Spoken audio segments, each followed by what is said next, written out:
నిత్య జీవితంలో మనం తెలుసో తెలియకో ఎన్నో జీవులు లేదంటే సూక్ష్మ జీవులు, దోమలు, ఈగలు, ఎలుకలు వంటి వాటిని మనం అంతం చేస్తూ ఉంటాం కదా. వాటి వల్ల మనకి ఏమైనా పాపం కలుగుతుందా?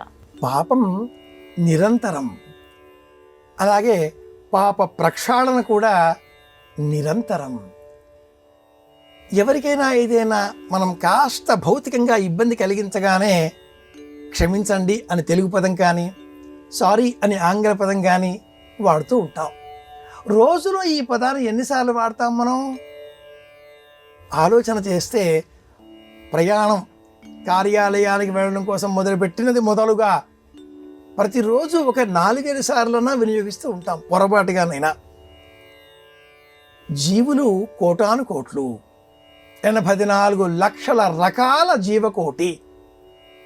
అలాంటి వాటిని మంచి కలిగించేవి, ఇబ్బంది కలిగించేవి చుట్టూరా ఉన్నప్పుడు వాటి వలన మన దేహానికి కీడు కలుగుతున్నది, దేహం అంతం అయ్యే ప్రమాదం ఏర్పడుతున్నది, వ్యాధులు మనల్ని ఆక్రమించే ప్రయత్నం చేస్తాయి అన్నప్పుడు సృష్టి ధర్మాన్ని అనుసరించి ప్రతి జీవి తనను తాను రక్షించుకునే పని చెయ్యాలి. ఒక పాము కప్ప అనుకున్నప్పుడు అయ్యో ఈ పాముకు ఎంత ఆకలి వేసిందో ఏమో, తిననీలే అని ఏ కప్ప అనుకోదు కదా, బతకాలి అనే ప్రయత్నం చేస్తుంది కదా. అలాగే అయ్యో దోమ వాలింది, పోనీ ఒక చుక్క రక్తమే కదా అని మనం అనుకోకూడదు. అలా అనుకున్న మరుక్షణం శరీర మాధ్యం, దేహాన్ని రక్షించుకోవాలి అనే ధర్మాన్ని తప్పిన వాళ్ళం అవుతాం. దేహాన్ని మనం కాపాడుకోవాలి, దోమలను అంతం చెయ్యాలి. అయితే వేటాడి వెంటాడి దోమలను బంధించి హింసించి ఈనాటి కాలంలో ప్రతి ఇంట్లో కూడా బ్యాట్ ఒకటి వినియోగిస్తూ ఉంటారు. దోమ అలా ఎగరగానే ఇలా మనం దాన్ని తాకగానే అది నేల రాలుతుంది. అంత మటుకు ధర్మం అనుసరించడంలో ఏ దోషమూ లేదు, మనల్ని మనం కాపాడుకోవాలి. కానీ నేల రాలి పడిన ఆ దోమ దేహాన్ని తీసి మళ్ళీ ఈ బ్యాట్ పైన వేసి పటపటపటా అని శబ్దం వచ్చే విధంగా మనం ఆనందంగా చూచి వికృతంగా ప్రవర్తిస్తే ఇది మహాపాపం, ఘోరం, నేరం. ఈ పాపం తప్పక అంటుతుంది. ఒక జీవిని హింసించే హక్కు మనకు లేదు. దేహాన్ని రక్షించుకోవాలి కనుక దేహాన్ని కప్పుకుందాం, వాటిని తొలగించే ప్రయత్నం చేద్దాం. పూర్వం మాండవ్యుడు అనే ఒక కథ మనం చెప్పుకుంటే ఆ కథ వామన పురాణంలో ఉంది. దగ్గరికి ఎవరు వచ్చినా వాటిని తొలగించే ప్రయత్నం చెయ్యాలి, అంతేగాని అంతం చేసే ప్రయత్నం చెయ్యకూడదు అంటాడా మహానుభావుడు. ఆ ప్రాంతంలో అవి ఉన్నవి, అక్కడికి మనం వెళ్లకుండా ఉండాలి. వెళితే తగిన రక్షణ చర్యలు చేపట్టి వెళ్ళాలి.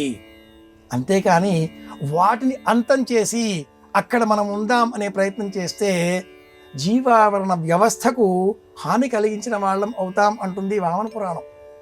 పురాణాలలో ఉండే కథలన్నీ కూడా జీవావరణ వ్యవస్థను, వాతావరణ విధానాన్ని, పర్యావరణ పరిరక్షణను మనకు ఒక హక్కుగా, బాధ్యతగా బోధిస్తాయి. దోమలు లేకుండా చేస్తే కప్పలు వేటిని తినాలి? కప్పలకు ఆహారం లేకుండా చేసిన వాళ్ళం అవుతాంగా. అలాగే కప్పలు లేకుండా చేస్తే మరి పాములు వేటిని తినాలి? అలా జీవావరణ వ్యవస్థలోనే ఎలకలున్నాయి. ఆ ఎలకలు రైతు బాంధవులు. మహానుభావుడు కొడవటిగంటి కుటుంబరావు గారు అనేటటువంటి ఒక గొప్ప రచయిత తెలుగు సాహిత్యంలో పట్నం మామయ్య అనే ఒక కథ రాశాడు. ఆ కథ పేరు పట్నం మామయ్య. పల్లెటూరిలో ఉండే ఒకానొక మామయ్య పట్నంలో ఉండే తన మేనకోడలిని, కుటుంబాన్ని చూడడం కోసం నగరానికి విచ్చేస్తాడు. నగరంలో ఉండే ఆ మేనకోడలి కుటుంబం ఈ కాఫీ, టీ వ్యవహారాల మోజులలో పడి మేనకోడలు చెల్లెలి కుమార్తె ఒక బోనులో చిక్కుకుంటుంది.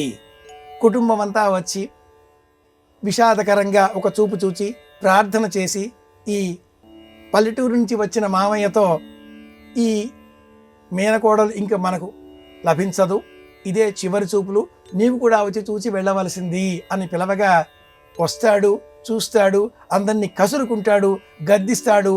ఒక్క పెట్టున తోక ఆ బోనులోనికి జొనిపి ఇలా అని అనగానే బోను తలుపు తెరుచుకుంటుంది. లోన ఉన్న మేనకోడలని గద్దిస్తాడు, బయటికి రా అంటాడు. భయంగా మేనకోడలు బయటికి వచ్చేస్తుంది. మీరు ఈ నగరంలో ఉండి, పట్నంలో ఉండి పల్లెటూరు జీవితాన్ని మర్చిపోయారు, పల్లెటూరు తిండి విడిచిపెట్టారు, జొన్న తిండి తింటే ఉండే బలం పోగొట్టుకున్నారు, నేను ఇక్కడ ఉండను అంటూ వెళ్ళిపోయాడు.